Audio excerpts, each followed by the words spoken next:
Latest team news update? Well, basically, compared to before Chelsea, nothing has changed. The Kolasinac, Koscielny, Monreal, Giroud, Ramsey, they are still all out. And from Wednesday night, I believe we will lose. Certainly, we lose Granit Xhaka, who finished with a tight groin. Everybody else should be available. It's quite a quick turnaround again, isn't it? So how much can we expect to see you rotate your side? I will rotate a little bit because we have as well, we come out of a very high loaded period because we played three big games in 6 days, twice away, a big game at home, and we have to keep our level of focus and of urgency, because the third round is always very difficult, especially when you play away from home against a championship team. And we play on Wednesday again, so I have to rotate a little bit. Of course, this is us beginning our defence of the FA Cup. Mm-hmm. From a personal point of view for you, how exciting is this opening weekend? Because of course it's a chance to test yourself against teams. From my personal experience in the FA Cup, and I think I have a big one, this is maybe the most difficult round many times, because it's always difficult to start well in a competition, and when you play away against a championship team, today it's always very intense games, and the championship teams are ready to face. For them it's a big challenge, and you have to maintain, coming out of a very loaded and congested period over Christmas, you have to maintain your concentration, and that's never easy. Arsene, you've been asked by the FA to explain comments you made pre and post-match Chelsea. Have you responded to the FA, and what have you said in response? Look, I believe that first of all, yes, I've been asked, and I maintain what I said in the press conference 100%, and I'm nothing to change in that. And overall, basically nothing has changed. I'm in England for 21 years. I try to serve this game with honesty, integrity, and when I have something to say, I say it. And on that front, nothing will change, never.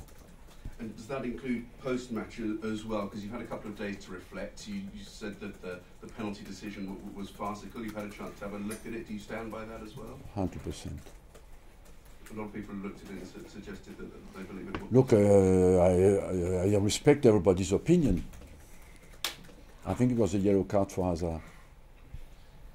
You feel he 100%. Because in the same game... But I have a right to have my opinion, and respect everybody's opinion. Because in the same game there are accusations that Jack Wilshere dived as well. Yes, maybe he did, but that doesn't... why should that change my opinion on the penalty? Nothing to do. Every situation is different. That has been to be assessed by the referee, and after that you have your opinion, I have my opinion. I'm long enough to know it, long enough in the game to know that everybody can have a different opinion. So just on that, you stick by what you said pre-match, because you said there was a concerning coincidences in the penalties that have been awarded against Arsenal. You still believe that it's more than just a coincidence? I have nothing to add to that. I maintain what I said. You know, we can talk and talk. At the end of the day, we spend always time on talking about things that are not really important in the game. What we want is to see big football games. We have big players on the football pitch, and you want them to be refereed by top quality people. And I think I contributed a lot to give the referees a great opportunity to be at their best, because I had a huge influence on the fact that they became professional or not. And I believe I had more influence on that, and the positive one, and that's why I can be as well demanding, you know, and that's what I want from them, is to be at the top. And I'm quite surprised that that is shocking, you know. If I can ask you, you told us on Wednesday that you would 100% continue to contest the charge regarding the West Brom game, the comments made then. Is that still the case? Because there are some suggestions that maybe you let it go, perhaps take a touchline ban and be back for the Chelsea game. Can you just clarify what that situation is? I don't know. At the moment I'm focused on football, and at the moment always fuss. You imagine that I'm 21 years in the game, and what I've seen and heard in the corridors from people, you might can be quite understand that I'm surprised and shocked by having been charged. So you still contest the charge? I just told you my answer. It's no need to talk about that much more. Just a similar issue, that VAR is going to be used in the FA Cup. It's going to be used in your match against Chelsea. Do you think that could have helped the situation on Wednesday? Do you welcome its introduction and its use in the FA Cup and in the League Cup? I fight for the video for over 10 years. So I can only be positive. It can create jobs as well for former referees who can continue their work and have their influence. Can I ask you about your new signing, Mavropanos? Yes. Is he with you now, or what's the plan? He's with us, yes. The plan is that he goes out on loan to play somewhere. When he goes out on loan, will that be an English club? Will he go back abroad? Will he play? Have you any ideas where It can be a German club. You prefer him to play in Germany? I prefer him to play where it doesn't really matter that he plays in the top at the top level and gains experience. He's 20 years old, and so he needs for a defender, central defender. He's not ready to start for us, so it's important he gains experience. Just in terms of obviously transfer windows, there's been a lot of talk. There've been suggestions that you're showing an interest in Aubameyang as a possibility. Can you just clarify that? It's not a possibility. Okay, Bob, thank you. Arsene, on the subject of VAR, it is there to correct obvious mistakes. Do you feel that it will be successful in that, or that it will just actually stir up more debate and more conversations like we've been having this morning? Well, I believe it's like every new technology. I can be very positive. I'm always in favor of moving forward, and therefore, even if it creates problems, I think it can sort out many mistakes that have been made before, and that we not, for example, the most obvious ones, when you see Swansea against Tottenham, the offside goal would have been detected, so it can get many mistakes out of a game, especially the offsides. After, it depends how we use it. If it is to keep completely control for the central referee and run out of a pitch and look at the television while the whole stadium sits there and freezes, I think we have. It's better we stay in the old system. So we can get better. We can make it as well worse. Right. So you have got some concerns about what it might do to the speed and flow of the game. If it is applied like that, certainly.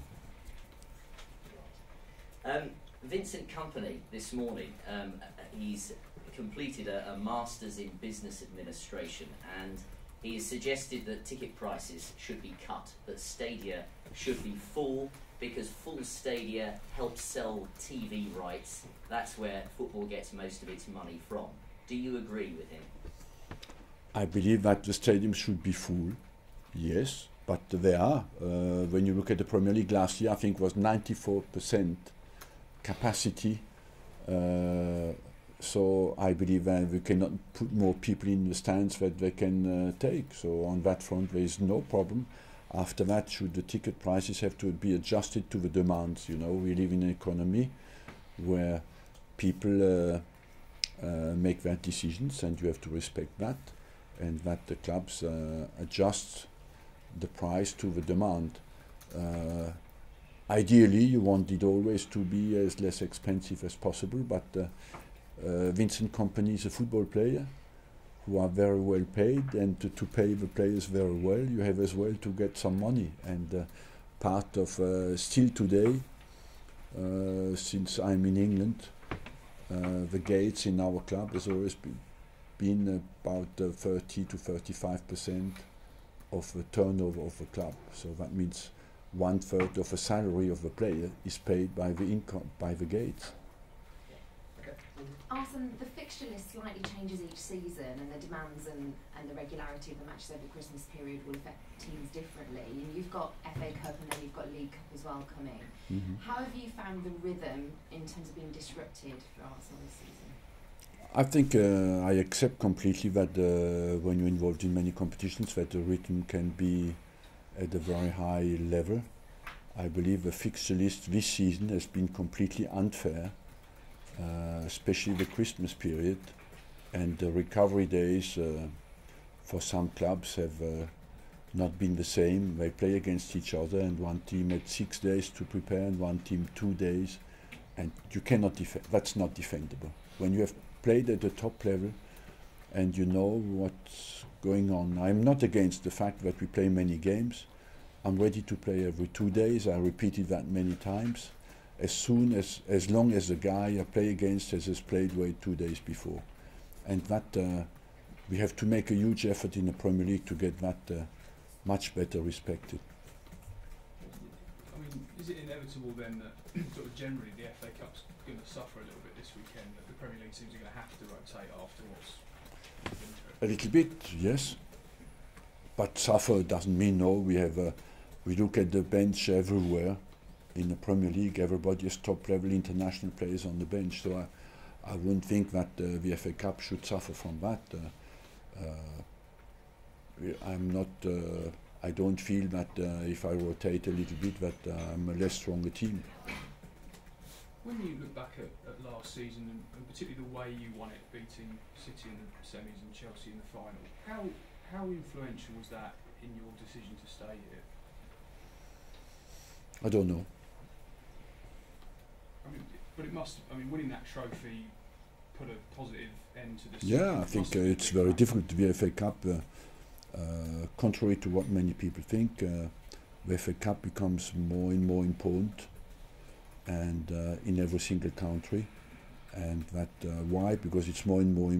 It's difficult to win this kind of trophies. There have so many teams who want always to win a trophy. You know that it becomes more and more difficult, and. I think we won it in style at the period where we were questioned, and had it an influence or not, I don't know. I don't know how I would have responded. Do you think you would have stayed if you'd not won it? I don't know. Just one on the FA charge. I know you've talked about it. Do you expect it to be dealt with in time before Sunday? As well, I don't know. I focus on football. Honestly, that's last of my worry. I don't. I know what I do. I know what I say, and apart from that, when I come out of a press conference, my only worry is football. Have you requested a first reward from the FA? But personally, I want him to stay. Okay, finally, Arsene, George Weah is now President Weah. That's a happy subject. Finally, we got one. He has spoken a lot about how he has influenced him as a person, actually equating you to Nelson Mandela in terms of the influence. What sort of a leader do you think he will become? And he will be sworn into office on 20 January. Has you received your invitation, and will you be going? I answer your last question. Yes, I have been invited by George to come to the day where he will be president. But apart from that, that's of course not so important. What is important is when you look at his life, and I think the life of this guy is a real film, and it is unbelievable. Can make a fantastic film, because I all my life I remember when I saw him the first time in Monaco, coming a bit lost, not knowing anybody, not being rated by anybody as a player, and becoming after in '95 the best player in the world, and today become president of his country. It's an unbelievable story, but it's down to the fact that one thing that was common in George's attitude, strong mentally, absolutely unbelievably, convinced that he has a mission. And the second thing, that was always, because I went with George through the period where it was war in Liberia, and I've seen how much he suffered for his country, and that's the second thing that was always continuous in his life, the love for his country and for his people, and the care he had for other people. And so I didn't think during that period that he will become president of his country. But today, when I look back, I must say I'm seeing him crying when war was on in Liberia. So it's a happy story, and I wish that he has, of course, a happy presidency. And I would like to say this guy is an example for everybody who plays football today, for all the players. Will you be going? I don't think so, because I believe I will be busy. Maybe if I'm suspended, I will have time to go. Thank you. Thank you very much. Okay, guys, coming from your folks, yeah.